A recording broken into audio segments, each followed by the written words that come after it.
Welcome to care for studies. तो आज हम साइंस का चैप्टर नंबर 3 पढ़ेंगे जिसका नाम है फाइबर टू फैब्रिक। तो आज की क्लास में हम पढ़ेंगे कि हम फाइबर से फैब्रिक कैसे बनाते हैं। तो फाइबर से फैब्रिक बनाने के लिए सबसे पहले हमें फाइबर को यार्न में कन्वर्ट करना पड़ेगा और यार्न फिर जाकर फैब्रिक में कन्वर्ट होता है। तो पहला स्टेप हम पढ़ने वाले हैं इसमें, फाइबर टू यार्न कैसे बनता है। तो फाइबर से अगर हमें यार्न बनाना है तो हमें स्पिनिंग करनी पड़ती है। तो आइए पढ़ते हैं कि स्पिनिंग क्या होती है। The process of making yarn from fibres is called spinning. तो फाइबर से यार्न बनाने के प्रोसेस को स्पिनिंग बोलते हैं। स्पिन मतलब घुमाना। तो स्पिनिंग एक वो प्रोसेस है जिसमें फाइबर्स को आपस में घुमा के आपस में ट्विस्ट करके हम यार्न बनाते हैं, धागा बनाते हैं। In this process, fibers from a mass of cotton wool are drawn out and twisted. This brings the fiber together to form a yarn. Therefore, spinning increases the strength of the yarn. तो spinning के process में हम क्या करते हैं, for example अगर हमें cotton के थ्रेड्स बनाने हैं, कॉटन का यार्न बनाना है, तो हम क्या करेंगे, हम कॉटन की वूल लेंगे और उसमें से थोड़े से फाइबर्स बाहर निकालेंगे और बाहर निकालने के बाद उन्हें आपस में ट्विस्ट कर देंगे। तो ट्विस्ट करने से क्या होगा, जितने भी फाइबर्स हैं वो पास में आ जाएंगे और क्या बना लेंगे, वो एक यार्न बना लेंगे। अब क्योंकि बहुत सारे फाइबर एक साथ आ रहे हैं तो इसीलिए यार्न जब बनता है तो बोला जाता है कि स्पिनिंग ने क्या कर दिया, यार्न की स्ट्रेंथ बढ़ा दी है। इसीलिए बोला जाता है spinning increases the strength of yarn. तो अगर आपको घर पे ही यार्न बनाना है, if you want to make yarn at your home, तो अब आपको क्या करना पड़ेगा, hold some cotton wool in one hand. तो एक हाथ में आप कॉटन बॉल लो, एक कॉटन की वूल लो और pinch some cotton between the thumb and the forefinger of the other hand. तो अब आप क्या करो, आप अपने थंब से और अपनी फोर फिंगर से कॉटन को अच्छे से दबा लो और ट्विस्ट करना उसे स्टार्ट करो। Now gently start pulling out the cotton while continuously twisting the fiber। अब आप क्या करोगे, आप धीरे धीरे फाइबर को खींचोगे और उसे ट्विस्ट करना स्टार्ट करोगे। तो इस प्रोसेस से क्या होगा, एक लंबा सा धागा बन जाएगा जिसे बोला जाता है यार्न। जब आप दिया आपको जलाना होता है तो उसके लिए आप जो बाती बनाते हो तो वो कैसे बनती है, वो भी आप क्या कर रहे हो, स्पिनिंग का प्रोसेस ही उसमें आप यूज करते हो और आप फाइबर्स का क्या बनाते हो, यार्न बनाते हो। A simple device used for spinning is a hand spindle, also called तकली। तो अगर यार्न हमें हाथों से बनाना है तो हम एक सिंपल से डिवाइस का यूज करते हैं जिसे बोला जाता है हैंड स्पिंडल या फिर तकली। Another hand operated device used for spinning is spinning wheel और चरखा। तो स्पिनिंग या तो तकली से हो सकती है या फिर ये होगी बाय द यूज ऑफ चरखा। तो चरखा क्या होता है, चरखा भी एक डिवाइस है जो स्पिनिंग के काम आता है। तो use of charkha was popularised by Mahatma Gandhi as a part of independence movement. तो चरखा बहुत पॉपुलराइज हुआ था, किस वजह से, महात्मा गांधी की वजह से। उन्होंने क्या कहा था, जब इंडिपेंडेंस मूवमेंट चल रहा था, जब स्वतंत्रता के लिए लड़ाई चल रही थी, तो उन्होंने कहा था कि हमें बाहर के कपड़े नहीं पहनने और हमें खुद ही, उन्होंने क्या किया था, कॉटन बनानी स्टार्ट करी थी। तो क्या यूज करते थे वो, चरखा यूज करते थे। तो तब से ही चरखा बहुत ज्यादा पॉपुलराइज हुआ। He encouraged people to wear clothes made of homespun yarn termed as khadi and shun imported cloth made in the mills of Britain. तो क्या किया इन्होंने, इन्होंने एनकरेज किया लोगों को कि वो अपने ही हाथों से बनाया हुआ कपड़ा पहने। और क्या नाम दिया इन्होंने उसे उन्होंने बोला खादी। और इन्होंने बंद कर दिया जो भी बाहर की कॉटन मिल से कॉटन आता था, जो भी कपड़ा आता था, तो वो इन्होंने बंद कर दिया। To popularise and promote khadi, the government of India constituted a body called Khadi and Village Industries Commission in 1956। तो क्या किया पॉपुलराइज करने के लिए खादी को, इन्होंने एक इंस्टीट्यूट खोला जिसे बोला गया khadi and Village Industries commission 1956 में। Spinning of yarn on a large scale is done with the help of spinning machines. तो अगर आपको स्पिनिंग हाथों से नहीं करनी, क्या होता था पहले तो तकली या फिर चरखा यूज किया जाता था और हाथों से ही स्पिनिंग कर ली जाती थी। लेकिन अब क्या होता है, बहुत ज़्यादा हमें कपड़ा बनाना होता है तो स्पिनिंग भी जल्दी जल्दी करनी चाहिए। तो जल्दी जल्दी करने के लिए क्या यूज़ होता है, मशीन्स यूज़ होती हैं।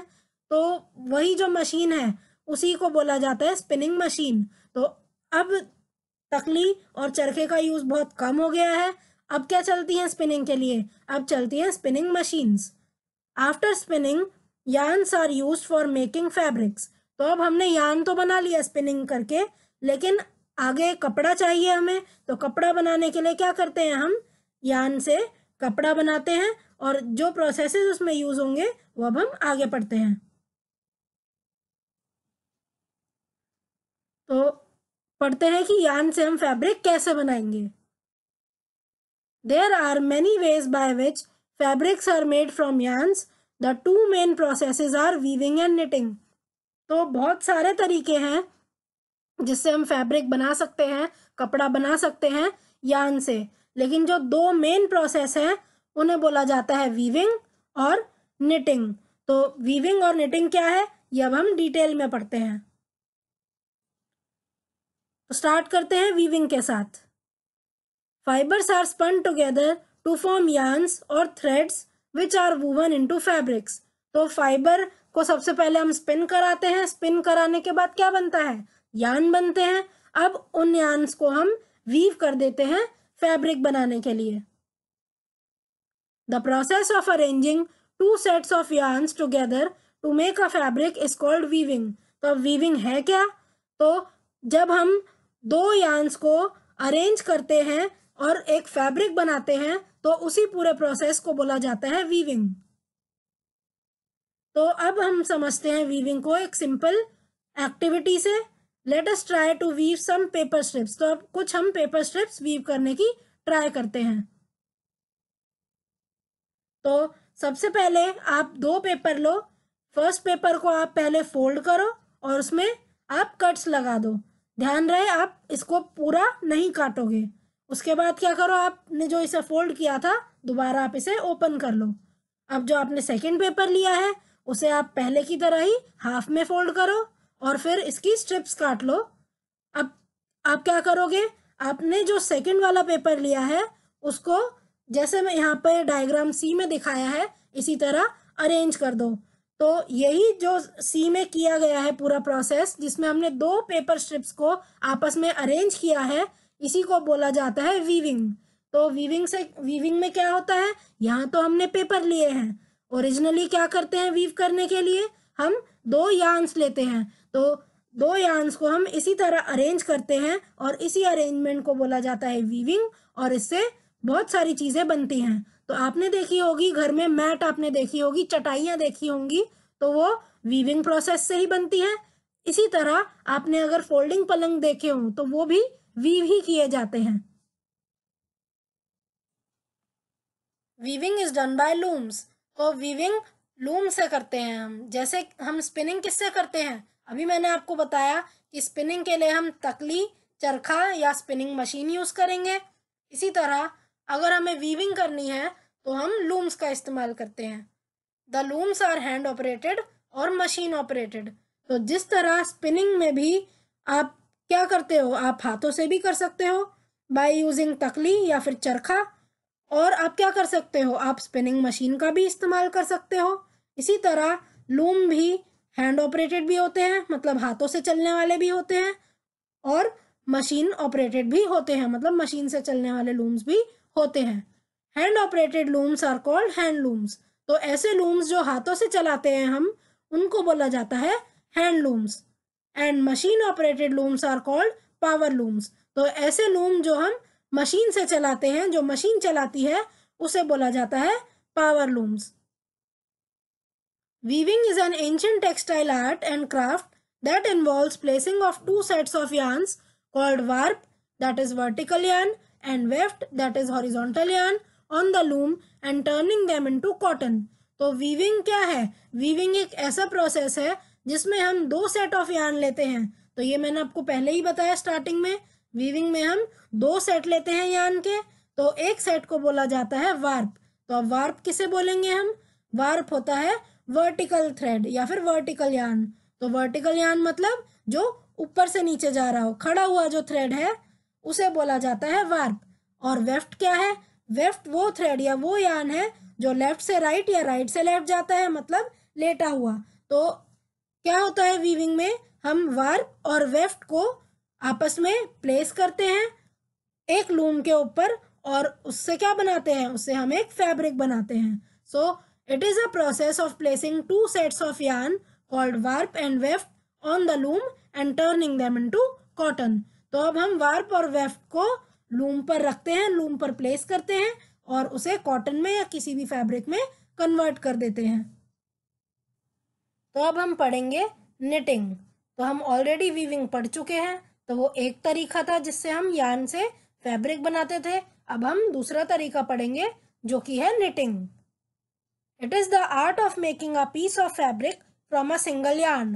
तो एक सिंगल यार्न का इस्तेमाल करके जब हम फैब्रिक बनाते हैं तो उसी प्रोसेस को बोला जाता है knitting. It is done by hands as well as machine. तो अब निटिंग भी हाथों से भी हो सकती है और मशीन से भी हो सकती है। तो निटिंग से क्या बनता है? तो निटिंग मतलब बुनाई। तो बुनने से क्या बनता है? हम स्वेटर्स बुनते हैं, कैप्स बुनते हैं और मफलर्स बुनते हैं। ऐसे ही जितने भी वुलन क्लोथ्स हैं तो वो किससे बनते हैं? वो ज़्यादातर निटिंग से बनाए जाते हैं। तो अब हम पढ़ते हैं कि वीविंग और निटिंग के बीच में क्या डिफरेंस है। Weaving is the process of making a piece of fabric from 2 sets of yarn. तो वीविंग एक ऐसा प्रोसेस है जिसमें हम यार्न के 2 सेट यूज करते हैं और एक फैब्रिक बना देते हैं। Whereas knitting is the process of making a piece of fabric from a single yarn. तो निटिंग एक ऐसा प्रोसेस है जिसमें हम एक ही धागा यूज करके पूरा फैब्रिक बना देते हैं। तो अगर आपने देखा होगा क्या बनता है वीविंग से, अगर आप अपने घरों में ध्यान से देखो तो मैट्स या चटाई वो वीविंग से बनती हैं, फोल्डिंग पलंग भी वीविंग से बने होते हैं। इसी तरह अगर निटिंग से मैं आपसे पूछूं कि क्या बनता है, तो स्वेटर्स निटिंग से बनाए जाते हैं। So thank you for watching. आज की क्लास के लिए सिर्फ इतना ही। अगर आपको हमारी वीडियो पसंद आई हो तो इसे लाइक करें, इसे शेयर करें और हमारे चैनल को सब्सक्राइब करें and hit the bell icon, जिससे हम जब भी एक नई वीडियो डालें तो आप तक नोटिफिकेशन सबसे पहले पहुंचे। Thank you. आप अपने डाउट्स, सजेशंस और आपको जिस भी टॉपिक पर वीडियो चाहिए हमें कमेंट करके बताएं।